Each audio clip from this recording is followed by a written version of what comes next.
media days or? So, yeah. Actually, so we stayed in. Can we ask you that? Is that okay? Yeah. Okay, cool. That's fine. Okay. Yeah. Yeah. So last time we were there, we stayed right there in Laramie, and the hotel we were in came out in the morning. Was going to go for a. There you go. That's my check-in. That's all right. So what happened? Came out of the hotel, was going to go for a little jog, and then ended up walking over to Starbucks that was about 2 blocks away. So ended up walking over there, and right when I walked in, he was right in front of me, and it was one of those like, okay. And I know who he is and all that. He turned around, and we started just having a conversation. And I think the golf coach from Wyoming was there.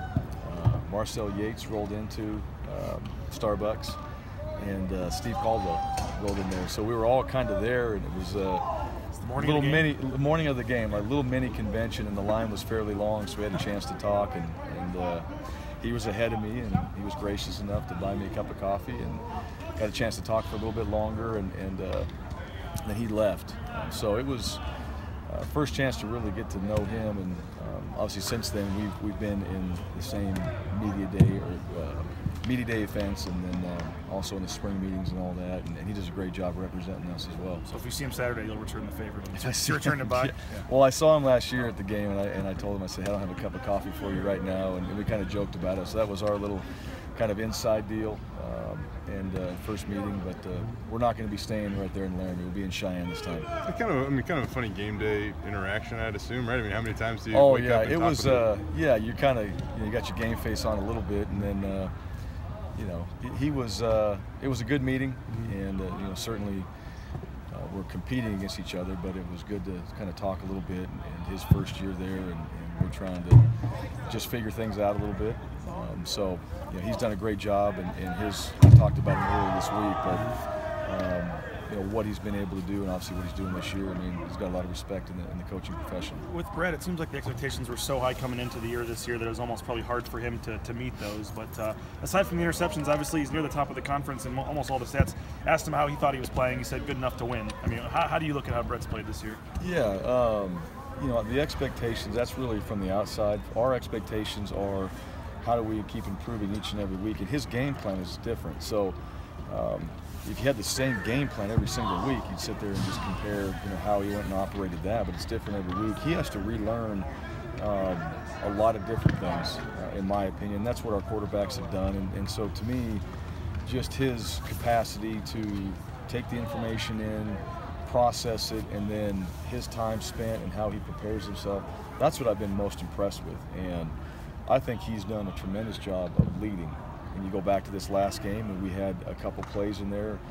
When you have some interceptions and they go for touchdowns, that's as bad as it gets.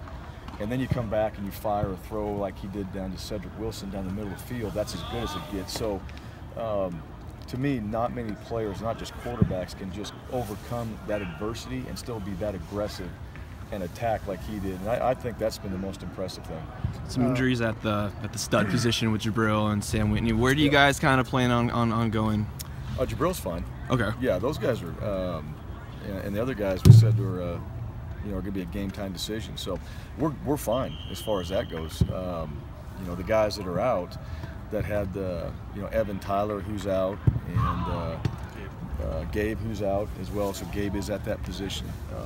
You get other guys to step up, and that's one of the things too. We move a lot of guys around on the offensive side. We're also moving guys around on the defensive side, and to me, this time of year in college football, that is what you're dealing with. Everybody's dealing with injuries. I think there's very few teams that have their full roster that they started with, and that's part of it. You prepare for that. You don't know exactly how it's going to work out, and then you adjust. What would it like to, we talked about this with Avalos a little bit, but see some of those defensive linemen play a lot of snaps against BYU. And I mean, you had guys like Elliot Hoyt who had extra opportunities. He made the most of them too. Yeah, absolutely. Well, yeah, you'd love to be able to put and rotate guys, especially at the D-line, but you also want to have your best players in. And I'll say this about those guys too.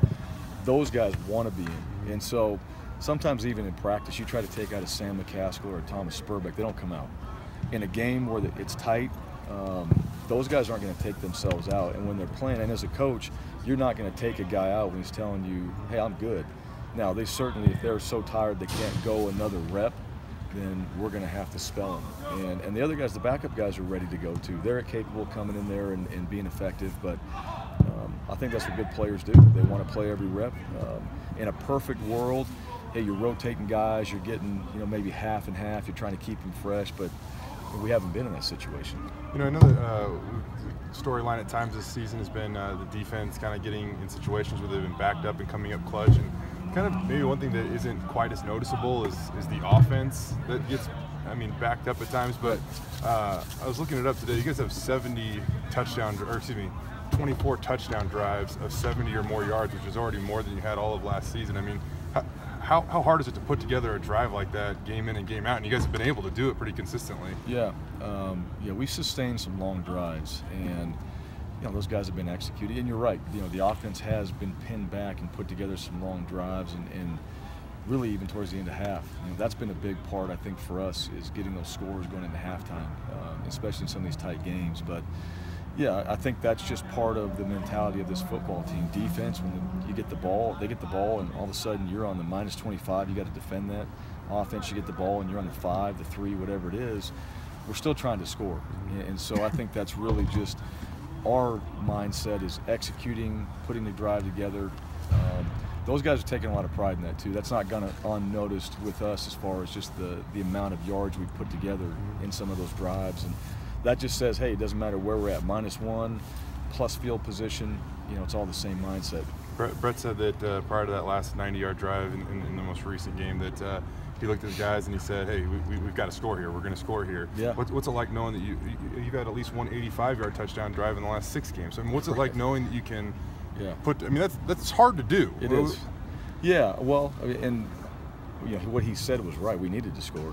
That's going to be – you're not going to win the game if you don't do it. So probably maybe more than the yards is more of when the backs have been against the wall, guys have been able to go out there and get it done.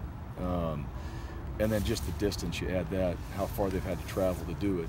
Certainly, that's one of the things too. We'd love to have field position, and I think teams against us have played that game. They've played the field position. We've seen some really good punters this year too. That's one of the other things, is this rugby style, and some of these guys, Colorado State, that guy could boom it, and we just haven't had great field position, but we put together those drives. And in that situation there, I don't think the guys flinched as far as the distance. It's just a matter of, hey, we got to go execute play after play, and then at some point, the Jake Knight play is going to happen where you have that chunk, and that changed everything right there. If not, we'd have executed 4 or 5 to get down there, but that was nice to have. Everyone talks about the elevation there, but when you count in Air Force, New Mexico, I think you play it like Mountain West has like 3 of the top 6 or something in terms of, and even you guys are top 20 here. Why is it not? It doesn't seem like it's really a big deal anymore, or that it's not a point that no one talks about. I know they're number 1. Well, why is that? Yeah, I don't think it is, and certainly there's so many other things to talk about. With Wyoming, the way they're playing, that's probably the last thing we're focused on is, the altitude there. But I think the one thing is 3.5 hours. You can go do anything for 3.5 hours, and we need to show up and go play. And I think our guys, we've played there before. I don't think that's been something that's affected them. I guess if you're in it longer, it probably would. But we've done, a little research on it, and really it comes down to that. You're there for a short amount of time, and you're playing a game, and it's going to be exhausting anyway. It's another element, another factor. They have to play in it too. And I just think it hasn't been as much of a factor as what people make it out to be. You think about it, though, Bogus Basin's actually a lower altitude at the base than it is. It seems like a ways up there when you get up to Bogus Basin and look back down. It is a big deal from that standpoint. Yeah, it is. We're not preparing up at Bogus, so we can't do that. It is what it is. There's only so many things you can do. You've seen the elevation masks that guys wear and all that. We're not going to throw those on our guys. It is what it is. But we've played there before, and a lot of these guys have played in that game. And I don't think that, ever since I've been here, when we've played there, guys have ever walked out there and just said, yeah, I really felt that.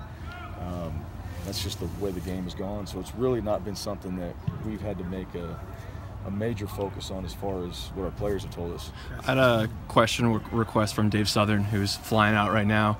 We got an email last night asking why we kept referring to Boise State defenders as studs.